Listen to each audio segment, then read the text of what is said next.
I'm Emma. My first big break after college was landing a job at Mason Trading Company as a lawyer's assistant. It was a bustling place, always buzzing with activity and ringing phones that hardly ever stopped. I loved the pace, it kept me on my toes. In those early days, while I was still figuring out which elevator took me where, I ran into Tom. He worked in the purchasing department, just a corridor away from our legal offices. He was arguing over the phone about some shipment that got delayed. He hung up, noticed me watching, and rolled his eyes. "Suppliers," he muttered. "Tough day?" I asked, half smiling. "You could say that. Every day is a battlefield here. You knew?" "Yeah, just started this week. I'm Emma." "Tom. Welcome to the madness. Don't let the chaos scare you off." We started having lunch together, mostly because it was easier to navigate the huge cafeteria with someone who knew the place. Tom was easy to talk to, had a sharp wit, and wasn't shy about saying exactly what he thought. One lunch turned into many, and soon, those lunches turned into after-work drinks. Our conversations ranged from mundane work stuff to more personal topics. I learned he was an only child, adored by his mother, but constantly nagged for not living up to his potential, whatever that meant. "You haven't met my mom yet, but brace yourself when you do," Tom warned one evening as we grabbed beers after a particularly long day. "She has this idea of the perfect woman, and trust me, no one's good enough." It wasn't long before our friendship took a romantic turn. After about a year of dating, Tom proposed. The wedding was simple, but perfect, for us. We bought an apartment together with savings I had from my grandma and his savings. It felt like everything was falling into place. Life with Tom was mostly smooth, except for the occasional bickering about who forgot to buy milk or whose turn it was to clean the apartment. But nothing too heavy, just the usual stuff couples go through. Until one day, everything felt different. I was exhausted all the time, and even the smell of coffee, which I loved, made me nauseous. One morning, struggling to even get out of bed, I decided enough was enough. I booked an appointment with my doctor, thinking maybe I had the flu or something. Sitting in the waiting room, flipping through a magazine without really reading it, my name was finally called. Dr. Lena was always straight to the point, and after a few questions and tests, she dropped the news. "Well, Emma, congratulations are in order. You're pregnant." "Pregnant?" I repeated, the word foreign and heavy. "Are you sure?" "Quite sure," Dr. Lena smiled, handing me the test result. "But you need to be careful. Your body's signaling a few warning signs. Nothing too scary, but you need rest, less stress." I nodded, my mind racing. Pregnant. How would Tom react? I couldn't tell over the phone. This needed a face-to-face. Walking through the door of our apartment that evening, I found Tom on the couch, eyes glued to his phone. "Tom, we need to talk," I said, my voice shaky. "I went to the doctor today. We're going to have a baby." Tom's face changed. It wasn't the reaction I'd hoped for. "A baby? Emma, it's not great timing, you know?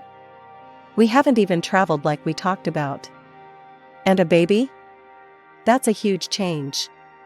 I felt a pang in my heart. I know it's unexpected, but it's also kind of amazing, right? We're going to be parents. Tom ran his hands through his hair, a sign he was stressed. "I don't know, Emma. It's too much. It's too soon." "Too soon for a family with me?" I asked, hurt coloring my tone. "No, that's not what I mean. I just thought we'd have more time, just us two." The conversation went in circles. Tom saying it was bad timing, me trying to highlight the positive. By the end of it, Tom had closed off, and I was left feeling alone, holding on to a piece of news that should have brought us together but instead was pushing us apart. The next day, I spoke to my boss, Mr. Harlow. I needed some accommodation, given the doctor's orders. "Mr. Harlow, I need to ask for a change. I'm pregnant, and there are some complications. Could I possibly work from home?" Mr. Harlow, who was always more understanding than I gave him credit for, didn't hesitate. Of course, Emma. We'll set up everything you need at home. Take care of yourself and the little one. Going home that day, I hoped Tom had softened a bit. But when I told him about the remote work arrangement, his reaction was cold. So, you're just going to be home now? What about all the plans we had? I thought you'd be happy I found a solution to keep the stress down, I said, trying to keep my voice steady. Emma, it's like you're not even listening. I said it's too soon for all this, Tom snapped back. I went to bed early that night, feeling the distance between us grow. As I lay there, the reality of my situation sinking in, I realized this journey was going to be tougher than I thought. The air in our apartment felt heavier these days, like each day was a cloudy one, even if the sun was shining outside. Tom's affection seemed to drain away as quickly as it came. He grew more distant, more irritated by the small ways my life had to change because of the pregnancy. He said he felt neglected, like he was second to my health and the baby's needs. His mom, Mrs. Blackwell, was no help either. She called one afternoon, her voice as cold as the winter wind. Emma, this child. It's not the right time. You should be focusing on supporting Tom, not dragging him into fatherhood. I clenched the phone tighter, fighting the sting in my eyes. It's not like I planned this by myself, Mrs. Blackwell. It's our child, not just mine. There are options, you know. You're just choosing the most selfish one. Her words sliced through me, leaving me feeling hollow inside. As if that wasn't enough, Tom's behavior started changing even more. His cologne was masked by another scent, a woman's perfume, unfamiliar and sweet, clinging to his clothes. The first time I smelled it, I convinced myself it was a mix-up at the dry cleaner. But then, it happened again. And again. He also started staying out late, mumbling about needing to catch up on work, and his weekends were booked up with sudden business trips. It was too much to chalk up to coincidence. I held my tongue, not wanting to believe the worst, but the seed of doubt was planted. I couldn't ignore it anymore. That Saturday, when Tom mentioned another business trip, I reached out to Mike, an old classmate who now worked as a detective. We met at a small cafe, the kind where you could talk without every table overhearing your conversation. Mike slid a folder across the table to me. I got what you asked for, Emma. You sure you want to see this?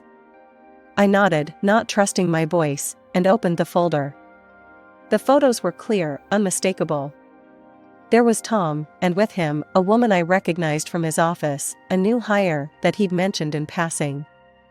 Emma, I'm sorry, Mike said, his voice low. There's video too. It's consistent. My heart sank to the soles of my feet. Thanks, Mike. I needed to know. I went home, numb and carrying the folder like it was made of lead. As I turned the key in the lock, the door swung open. Mrs. Blackwell stood there, her face twisted in disapproval. I came to see how you are. Tom said he's worried about you, all alone here. Her eyes darted around, suspiciously. I know about Tom. He's not on a business trip. He's with someone else, Mrs. Blackwell. She scoffed, her defense quick and sharp. You're driving him away. Always sick, complaining, needing things. What man wants that? That's no excuse for cheating, I shot back, anger rising. And you think having his baby will fix things? No one in the family wants this child, Emma. Only you. Her words were like a physical blow. Get out, I said, my voice trembling. Now. She threw her hands up and stormed out, slamming the door behind her. The silence after was deafening. I sat on the couch, feeling numb and hollow. 30 minutes felt like an eternity as each second passed with heavy, painful ticks, echoing the throbbing in my heart. My mind was racing, but a dreadful resolve settled over me. I had to face Tom and see the truth with my own eyes. Mike had given me all the details I needed. There at the Grandview Hotel, room 718, he'd said, his voice filled with reluctant professionalism. My hands were shaking slightly as I parked the car and walked into the hotel lobby, my stomach in knots. I took the elevator, my heart pounding in my ears with each floor it passed. When the doors opened, I stepped out into a brightly lit hallway that felt too cheery for what I was about to do. Room 718 was just down the hall, and as I approached, I could hear laughter and the clinking of glasses. My hand trembled as I knocked on the door. "Room service must be here with the champagne." I heard a woman's voice, chirpy and carefree. After a few seconds that felt like hours, the door swung open. Tom looked out, his expression changing from anticipation to shock in an instant. "Emma? What? How did you find?" "I know everything, Tom," I said, my voice stronger than I felt. Without waiting for an invitation, I pushed past him into the room. The sight that greeted me was like a slap. There she was, his mistress, half-dressed, scrambling to cover up as if modesty meant anything now. Tom recovered from his initial shock and his face hardened. "Why are you here, Emma? To spy on me? To beg?" "Beg?" I echoed, incredulous, feeling a bitter laugh rise in my throat. "I came for the truth, not that you'd know anything about that." He scoffed, stepping closer. "You want the truth? Here it is. I'm not happy with you anymore. You're always so wrapped up in yourself and this baby." His mistress, now somewhat dressed, smirked and added, "Maybe if you paid more attention to him, he wouldn't be with me." Her words stung, but it was his agreement, the nod he gave her, that twisted the knife deeper. "Yeah, you should be thanking us. We're just waiting for your baby to be born. Then I can finally move on properly." The room spun around me, and a sharp pain stabbed through my abdomen. I doubled over, gasping, the shock and pain mingling into a nauseating swirl. "Tom, I think something's wrong," I managed to say, my voice a whisper of desperation. "Please, call an ambulance." He and his mistress exchanged a look, a quick, dismissive glance, and then he turned back to me. "You're probably just overreacting, like always." They dressed quickly, stepping over me as if I were just another obstacle in their path. The last thing I saw before darkness claimed me was the closing door, the click of it shutting echoing ominously in the cold, empty room. I woke up to the gentle, yet urgent, voice of a maid trying to rouse me. Ma'am, can you hear me?" Her face swam into view as I blinked away, the darkness clouding my vision. The pain was still there, a dull ache that seemed to echo through my entire body. "Where am I?" My voice sounded hoarse, foreign even to my own ears. "You're still in the hotel room, dear. I found you on the floor. I'm calling an ambulance now." True to her word, the next thing I knew, I was being wheeled through the emergency room. The hospital lights were harsh, blinding, as nurses and doctors swarmed around, their voices a cacophony of concern that I could barely comprehend. They asked questions, too many questions, but all I could think about was the betrayal and the pain. Tom never showed up at the hospital. Neither did his mother. Calls went unanswered, their silence more painful than any physical wound. By the time the doctor came with the news that I had lost the baby, the grief was so heavy, so overwhelming, it was all I could do not to scream. The loss was not just a personal tragedy, it felt like an injustice, one that Tom, his mistress, and his mother had a hand in. They had abandoned me, left me alone at my most vulnerable. The bitterness and anger stewed inside me, brewing a storm. After what felt like an eternity, the hospital discharged me. I drove straight to our apartment, and began packing Tom's things. Each shirt I folded, each sock I threw into the box, was a severance, a cutting of ties. With his belongings piled in the trunk of my car, I drove to Mrs. Blackwell's house. I didn't bother with niceties. I unloaded his things right in the driveway, letting them fall wherever they may. I didn't knock, I just walked in. Mrs. Blackwell was sitting in the living room, a look of resignation on her face. She knew why I was there. "Emma," she started, her tone weary, "you should just leave. Take what dignity you have left." "Dignity?" I laughed, but there was no humor in it. "You think I came here for a lecture on dignity from you? He's my son. I stand by him. And he will be better off without you," she said bluntly. "He has excellent lawyers. You'll only embarrass yourself. At that, something snapped inside me. Do you even care that your grandchild is gone? That your son left me alone in a hotel room to lose his child? Her eyes flickered away, unable to meet mine. It's a tough situation. It's done, Emma. I stepped closer, my voice low and steady. How did you feel, as a mother, knowing what happened? Knowing your grandchild was lost? She didn't answer, just looked away, a crack in her composed facade. I will see your son in court, I said, the words heavy with promise. You can tell him that.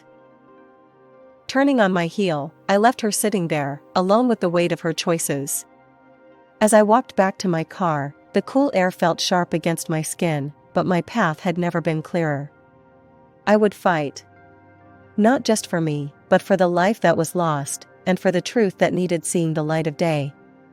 Stepping into the courthouse, I felt every eye on me, or maybe it was just the weight of what was about to happen pressing down. My best friend from college, Lucy, was right beside me. She'd become a shark in the courtroom, known for tearing apart even the slickest defense. When I told her about everything, she didn't hesitate. I've got this, Emma. And don't worry about the fees. This one's on me, Lucy had said, her voice fierce and reassuring. We sat at our table, papers neatly arranged, evidence at the ready. Across from us, Tom and his mistress looked confident, a smugness that irked me. As the proceedings began, their lawyer painted a picture of me as unstable, broken by grief into fabricating stories. The plaintiff has suffered immense emotional distress, yes, which has led to these wild accusations. There is no substantial evidence of any affair or wrongdoing on my client's part. When it was our turn, Lucy stood, her presence commanding the room. Your Honor, not only do we have substantial evidence, but we also have a testimony that will corroborate everything my client has claimed. She presented the photos first, clear and undeniable proof of the affair, passed around for the judge and eventually to the opposing counsel who looked visibly shaken as they viewed them. Next, Lucy played the video from the hotel. The room fell silent as the scene played out. I enter the hotel, then Tom and his mistress, laughing, hugging, leave the hotel without a hint of concern. But that's not all, Lucy continued. She called the maid who found me to the stand. Her testimony was simple, but powerful. I found her on the floor, unconscious. They were gone. She could have died. Tom's face had gone white, and his mistress couldn't sit still, her leg bouncing nervously. When they were given a chance to respond, Tom stood up, his voice shaky. This isn't how it looks. We were just scared and confused. Scared? So you leave your pregnant wife unconscious on the floor? Lucy shot back, her tone icy. The judge took everything into consideration, the weight of the evidence, the testimonies. After what felt like a lifetime, he spoke. I find in favor of the plaintiff, Emma Blackwell. The evidence of infidelity and negligence is overwhelming. I am granting a 50-50 division of all marital assets, as well as financial compensation for the emotional distress caused by the actions of the defendants. As we walked out of the courtroom, Lucy elbowed me gently, a victorious glint in her eye. How's that for justice? I managed a small smile, feeling a mix of relief and sorrow. Thanks, Lucy. I couldn't have done this without you. Life had been limping back to normal after the courtroom drama. I bought a small apartment, and every new piece of furniture, every picture hung, was a step away from my past torment. The only shadow that loomed over my fresh start was seeing Tom and his mistress together at work, a constant reminder of the betrayal. One afternoon, as I was sorting through some legal briefs, my phone buzzed with a number I hadn't seen in a while. It was Tom's mother, Mrs. Blackwell. Emma, could we meet? I need to talk to you. Her voice trembled over the phone. I hesitated, memories of our last encounter flashing through my mind. Why should I meet you, Mrs. Blackwell? It's about Tom and your company. Please, I wouldn't ask if it wasn't important. Curiosity piqued and a bit of old loyalty to the company that stood by me, I agreed. We met at a small cafe, away from prying eyes. She looked worn, her eyes rimmed with red, as if she had been crying. Tom, he's not the boy I raised anymore, she started, not meeting my eyes. He and that woman, they're planning to cheat the company, sell off assets, and they want to force me out of my home. Her words hung heavy between us. I was still processing when she grabbed my hand, her grip surprisingly strong. Please, you're the only one I can trust to stop this. The plea in her eyes was real, but so was my reluctance. Mrs. Blackwell, your family drama is not my business anymore. It's not just family, Emma. It's your company too. They're planning something big. It could ruin everything. Her urgency struck a chord. I was, after all, part of that company. It had given me a chance when I was just a college grad, and many of my colleagues were like family.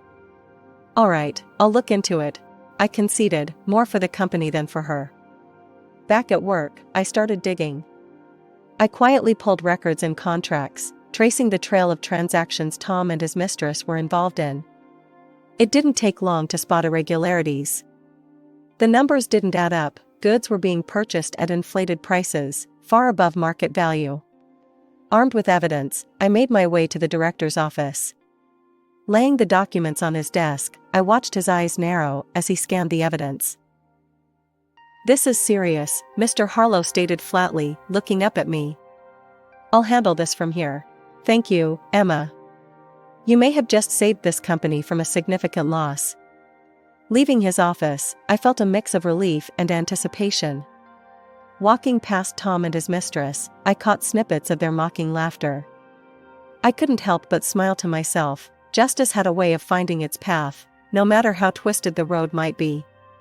After exposing Tom and his mistress, a full-scale investigation rippled through the company.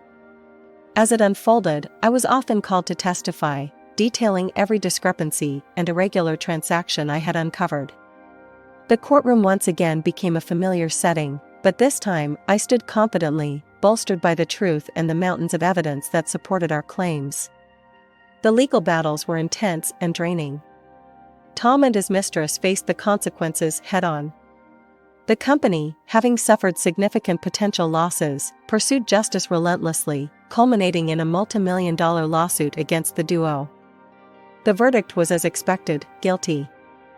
The court's decision barred them from holding any senior positions in the future, a fitting end to their corporate malfeasance.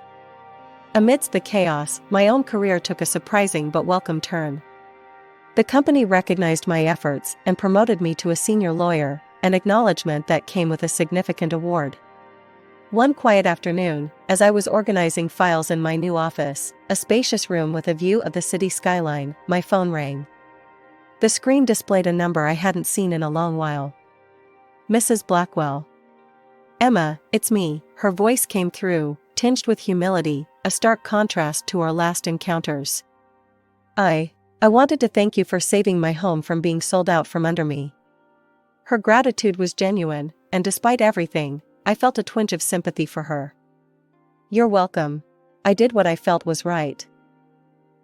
There was a pause, a breath of silence, before she added, I was wrong about you, Emma.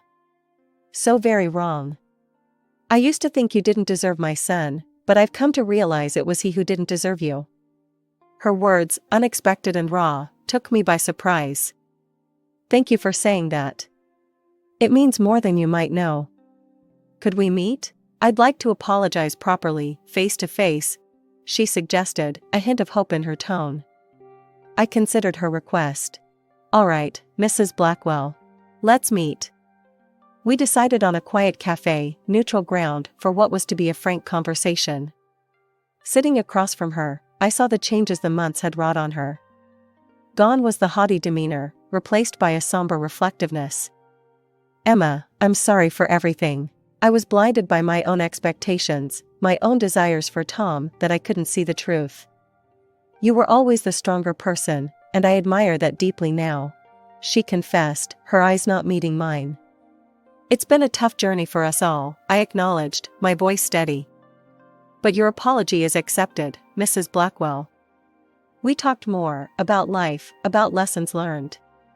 It was clear that friendship wasn't on the table, but mutual respect hung in the balance, a fine thread that connected our shared history. Leaving the cafe, I felt lighter, as if her words had lifted some of the shadows of the past. I walked back to my office, past the now empty desks of Tom and his mistress, a reminder of the bullet dodged. Their laughter no longer echoed through the halls. Instead, my own steps sounded a steady beat towards the future.